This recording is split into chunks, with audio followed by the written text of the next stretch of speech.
Hello class, good morning. उन्नयन बाका देख रहे हैं आप। मैं अंजलि अमन आप लोगों के समक्ष आपकी पाठ्य पुस्तक पनोरमा पार्ट 1 की एक कविता प्रस्तुत करने जा रही हूँ, जिसका शीर्षक है आई एम लाइक ग्रास, जो कवि पास द्वारा रचित है। तो आइए जानते हैं हम कवि पास के बारे में।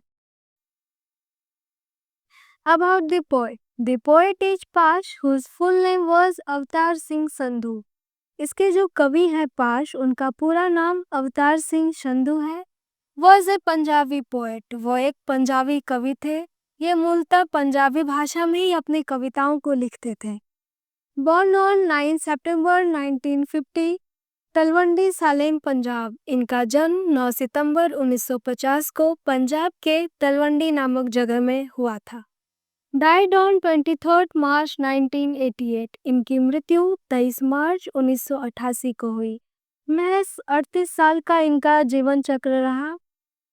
The place which Bhagat Singh occupies among revolutionaries is the same place pass occupies among the poets. जो स्थान क्रांतिकारियों में भगत सिंह का है, वो स्थान कवियों में पास का है। एक्चुअली पाश क्रांतिकारी कविताएं लिखा करते थे। अगर बात क्रांतिकारी की आती है तो हमारे जहन में सबसे पहले भगत सिंह का नाम आता है। वैसे ही अगर कवियों में बात की जाए तो पाश एक क्रांतिकारी कवि थे। आइए हम इसकी कुछ महत्वपूर्ण कृतियों को देखते हैं। इनकी मुख्य वर्क जो है लोक कथा। लोक कथा इन्होंने महज 18 वर्ष की आयु में लिखी थी। उडाडिया बाजान मगर साडे समाया विच इनकी महत्वपूर्ण कृतियां हैं। अब हम पोइट्री के बारे में देखते हैं। ये जो कविता है, it is not just a poetry but A emotion of A determination and self confidence. ये कविता महज एक कविता नहीं बल्कि एक भावना है, दृढ़ संकल्प और आत्मविश्वास की, which the poet has tried to convey through his poem with a great enthusiasm and gusto, जिसे कवि ने बहुत ही उत्साह और जोश के साथ व्यक्त करने की कोशिश की है। The present poem I am like grass, translated from Punjabi by Suresh सेठी। ये जो वर्तमान में हम जो कविता पढ़ेंगे, ये इनका ट्रांसलेशन सुरेश सेठी द्वारा किया गया है। इनका जो रूपांतरण है, चूंकि पाश पंजाबी में कविताएं लिखते थे, तो बच्चों आप ये कविता अपने इंग्लिश टेक्स्ट बुक में पढ़ रहे हो, तो इनका अंग्रेजी में रूपांतरण सुरेश सेठी ने किया है। और ब्रेथ इज ऑप्टिमिज्म, ये जो कविता है ये आशावाद की किरण को चित्रांकित करती है।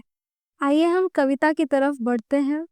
तो हमारे पोएम का जो फर्स्ट स्टैंजा है वो ये है, आई एम लाइक ग्रास। यहाँ कवि अपनी तुलना घास से कर रहे हैं। वो कह रहे हैं मैं घास के समान हूँ। You can chop me, mow me down, but I shall sprout again. तुम मुझे काट दो, मुझे छाट दो, लेकिन मैं फिर से वापस अंकुरित होऊंगा, ग्रो बढ़ूंगा, एंड बाउंस बैक, वापस अपनी मूल स्थिति में आ जाऊंगा। कवि यहाँ कहना चाह रहे हैं तुम मेरे सामने कैसे भी विषम परिस्थिति ला दो, मैं हतोत्साहित नहीं होऊंगा, मैं वापस अपनी स्थिति में आ जाऊंगा। तुम मुझे पैरों तले रौंद दो, काट दो, कहीं कुचल के फेंक दो, मैं इससे दबने वाला नहीं हूँ, मैं वापस अपनी स्थिति में आऊंगा और बढ़ूंगा। कवि घास शब्द को प्रकृति के पुनर्जन्म, विकास और प्रतिरोध का प्रतीक मान रहे हैं। आइए बढ़ते हैं हम कविता के नेक्स्ट स्टैंजा की तरफ। तो हमारा दूसरा स्टैंजा है, you can obliterate my sign post. Obliterate, wipe out, means completely किसी चीज को मिटा देना। साइन पोस्ट, बच्चों आप सड़क के किनारे दिशा निर्देश दिए रहते हैं, आपने देखा होगा इस तरीके से विजिबल है, इस तरीके से। तो वो कवि यहाँ कह रहे हैं you can obliterate my sign post, तुम मेरे दिशा निर्देशों को कंप्लीटली मिटा सकते हो, मुझ तक आने वाले तमाम रास्ताओं को तुम मिटा सकते हो। You can bomb the universities, आप विश्वविद्यालयों पर बॉम्ब गिरा सकते हैं। Reduce the hostels to rubble, आप छात्रावास को मलबों में बदल सकते हैं। रबल मलबा यानी खंडर, आप छात्रावासों को मलबों में तब्दील कर सकते हैं। यू में स्कॉच दी स्लम्स, आप झुग्गी झोपड़ियों को जला सकते हैं। स्कॉच मीन्स बर्न, जलाना, झुलसाना। तो यहाँ कवि कह रहे आप मुझ तक आने वाले तमाम दिशा निर्देशों को मिटा सकते हैं। You can bomb the universities, आप विश्वविद्यालयों पर बॉम्ब गिरा सकते हैं। Reduce the hostels to rubble, आप छात्रावासों को मलबों में तब्दील कर सकते हैं। आप झुग्गी झोपड़ियों को जला सकते हैं। But you can not erase my identity, यहाँ कवि हैं पॉजिटिविटी अगेन लाते हैं। वो कह रहे हैं कि लेकिन आप मेरी पहचान को नहीं मिटा सकते। Because I am like grass, I will sprout again and my mantle shall cover everything. क्योंकि मैं घास के समान हूँ, मैं फिर से अंकुरित होऊंगा और मेरा आवरण, मेंटल मतलब जो आवरण होता है, आवरण वापस से इसे सब चीज कवर कर लेगा। बढ़ते हैं हम नेक्स्ट स्टेंजा की तरफ। तो हमारा थर्ड स्टेंजा है, यू में बॉम्ब बंगा, यानी आप बंगा पे बॉम्ब गिरा सकते हैं। यू में डिस्ट्रॉय संगरूर, आप संगरूर को नष्ट कर सकते हैं, आप संगरूर को विध्वंस कर सकते हैं। And reduce the whole district of Ludhiana to ashes, और समूचे लुधियाना जिले को आप खत्म कर उसे राख में बदल सकते हैं। एशेस मीन्स राख। But it will be only a matter of time, परंतु यह केवल समय की बात होगी। 2 years 10 years, 2 साल 10 साल। Before my green mental covers everything again, इससे पहले कि मेरा हरा आवरण वापस से सब कुछ कवर कर लेगा। कहते हैं ना, टाइम हील्स एवरीथिंग, समय के साथ सब चीज ठीक हो जाता है। आपने सुना होगा जापान के शहर हैं हिरोशिमा नागासाकी, वहां पर परमाणु बम हमला हुआ था। वहां के लोग कई दशकों तक गंभीर बीमारियों से जूझते रहे। उन्हें बहुत सारी स्वास्थ्य संबंधी समस्याएं हुई, परंतु समय के साथ वो अब एक सामान्य जीवन जीने लगे हैं। आप देख सकते हैं जापान की स्थिति उस वक्त जब इस पर परमाणु हमला हुआ था, वहाँ कई दशक तक फसलें नहीं उगी थी। और अब की स्थिति देखिए, अभी जापान दुनिया के मजबूत अर्थव्यवस्थाओं में से एक है। तो कवि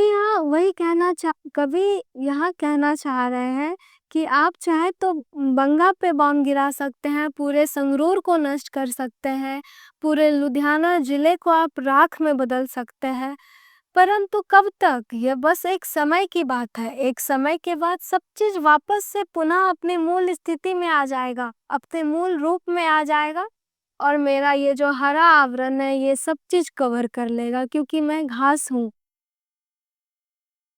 बढ़ते हैं पोयम के लास्ट स्टेंजा की तरफ। I shall become a vast green jungle, मैं एक विशाल हरा जंगल हो जाऊंगा। The green jungle of Barnala, Barnala का हरा जंगल। Where tourist will visit me, जहाँ पर्यटक मुझे देखने आएंगे, जहाँ सैलानी मुझे घूमने आएंगे। विजिट माई ग्रीन जंगल, मेरे हरे जंगलों को देखेंगे। Because I am like grass, क्योंकि मैं घास हूँ। You can chop me, you can mow down, but I will sprout again and cover everything, क्योंकि मैं घास हूँ, मैं आपके हर किए धरे पर उगाऊंगा। आप चाहे लाख मुझे काट दो, कुचल दो, छाट दो, परंतु मैं वापस अंकुरित होऊंगा और वापस से सब चीज कवर कर लूंगा। तो बच्चों, कविता में हमें आशावाद की किरण साफ साफ स्पष्ट रूपों में दिखाई दे रही है कि हमें चाहे कैसी भी परिस्थितियां क्यों ना हो, हम विचलित नहीं होंगे। वो कहते हैं ना, कहीं भी अपनी जीवन प्रत्याशा, आपने देखा होगा कई पुराने दीवार जो होते हैं वहाँ मिट्टी के छोटे कण रहते हैं, वहां से कोई पौधा अंकुरित हो जाता है। तो वो जब वो उस छोटे सी मिट्टी में अपनी जीवन प्रत्याशा ढूंढ लिया, तो हम तो इंसान हैं। वो जब घास अपना जीवन उस छोटे से मिट्टी में ढूंढ लिया और वो जी सकता, हम तो इंसान हैं, हमारे पास तमाम साधन है। तो कवि इस कविता के माध्यम से यही दर्शाना चाह रहे हैं, किसी भी परिस्थिति में हमें अपने उम्मीदों को नहीं खोना है, हमें विचलित नहीं होना है, हमें सही समय का इंतजार करना है। जिस तरह घास फिर से वापस अपनी स्थिति में एक समय के बाद आ जाता है, उसी प्रकार हमें समय का इंतजार करना है और हम नहीं हतोत्साहित होंगे और अपने कर्तव्यों को बस करते चलेंगे। इसके नेक्स्ट में बच्चों हम लोग इसके एक्सरसाइज को करेंगे और मिलते हैं नेक्स्ट वीडियो में। थैंक